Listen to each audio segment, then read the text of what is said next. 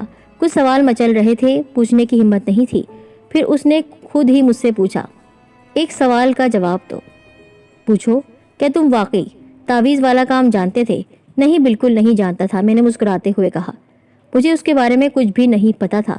تو پھر تمہیں یاد ہوگا کہ فاریہ آپی کی شادی پر وہ زیور تم نے کس طرح تلاش کیے؟ نازیہ نے حیران ہو کر پوچھا۔ ہاں، زیور والی بات تو مجھے بھی یاد ہے، مگر اتنے سالوں بعد تم نے دوبارہ یاد کروائی ہے۔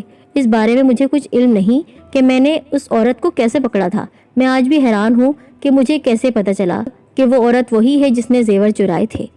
لیکن میں بھی تم سے کچھ پوچھنا چاہتا ہوں. کیا؟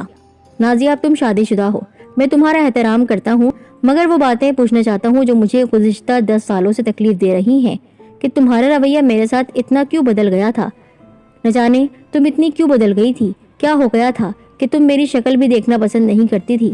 میں جب بھی آتا میری نظروں سے دور ہو جاتی، اور جب میرے گھر والے آتے تو تم ان کے سامنے بیٹھی رہتی تھی. وہ راز میں اب تک نہیں جان سکا. نہ جانے میرا کیا قصور تھا جس کی اتنی کڑی سزا تم نے دی. تم جانتی بھی تھی کہ میں تم سے کتنی محبت کرتا تھا. جواب سننا چاہتے ہو، لیکن جواب ایک ایسی تلخ حقیقت ہے جس پر یقین نہیں کرو گے. جس رات تم نے زیور برآمد کیے اس سے اگلے دن مجھے تم سے خوف آنے لگا، پھر بخار ہو گیا، اور پھر جب تم ہر دفعہ آتے مجھے تمہارے سائے سے بھی خوف آتا، کیونکہ تمہارے سر پر ایک بہت بڑا سانپ بیٹھا ہوتا تھا.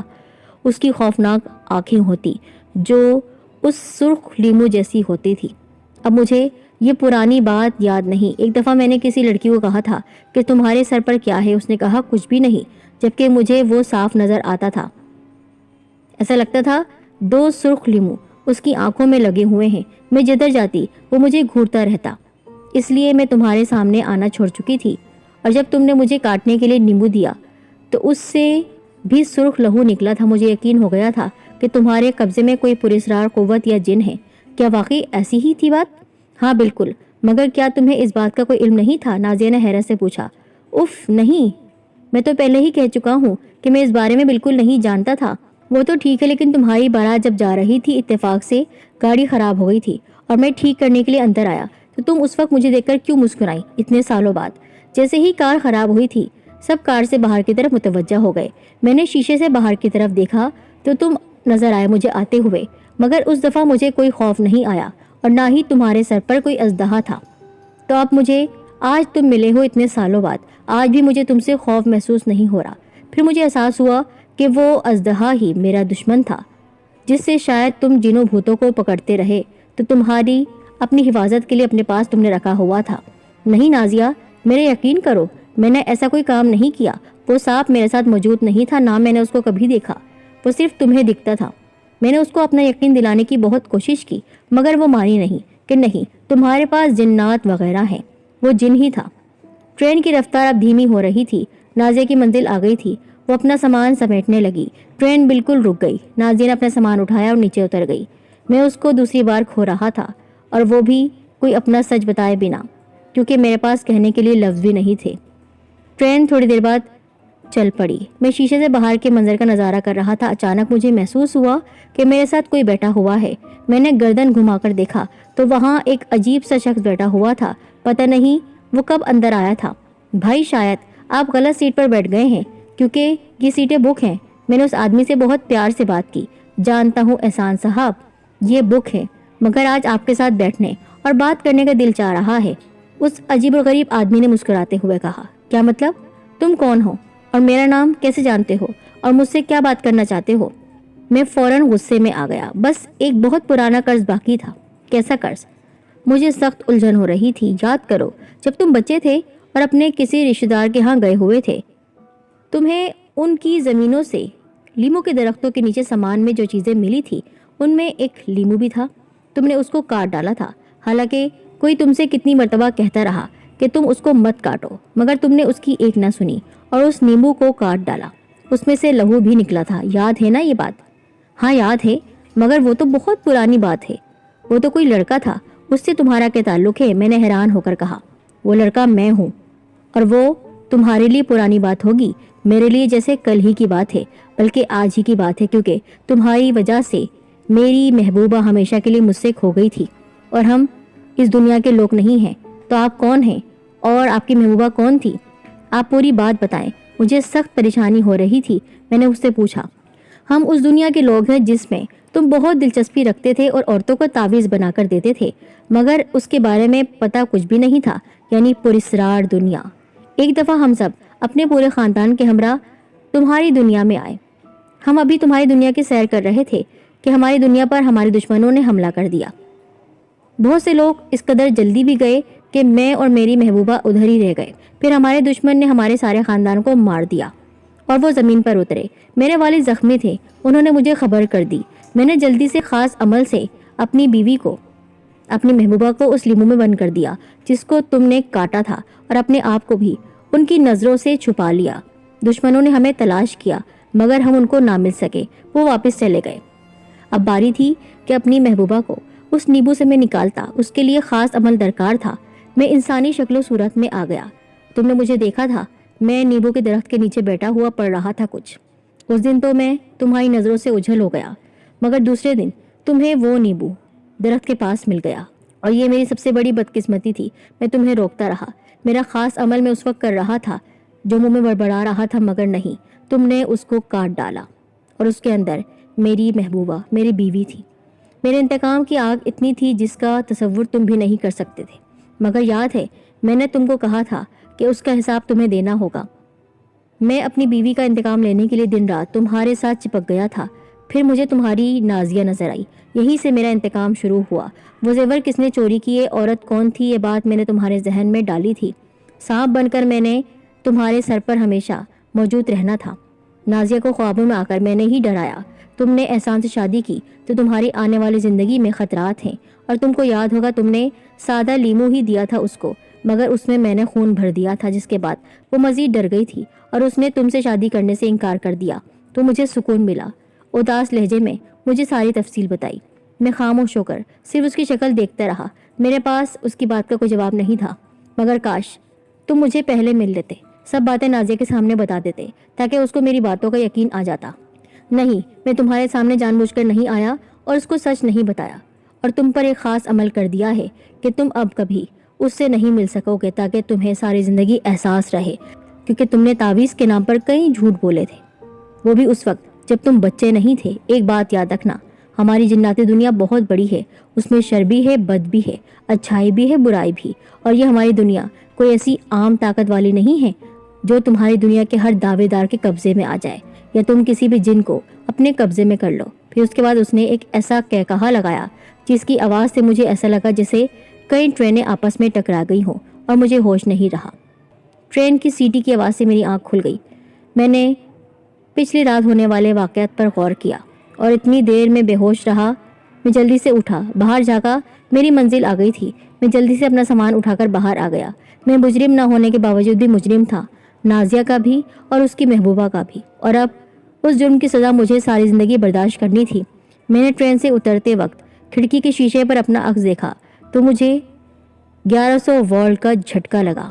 میرے سر پر واضح طور پر ایک سانپ موجود تھا، سرخ نیمو جیسی آنکھیں لیے گھور رہا تھا۔ میں نے اپنی منزل کی جانب قدم بڑھا دیے، کیونکہ اب مجھے اس سانپ سے خوف محسوس نہیں ہو رہا تھا، بلکہ اس کے محبوب پر ہونے والے ظلم پر اپنے اللہ سے دل ہی دل میں معافی مانگ رہا تھا۔ بے شک اللہ کی مخلوق کا شمار نہیں، اللہ مجھے معاف کرے گا اور اس بلا سے نجات دلائے گا، یہ یقین میرے دل میں دور تک گھر کرتا رہا۔ اور آپ بھی میرے لیے دعا کیجیے۔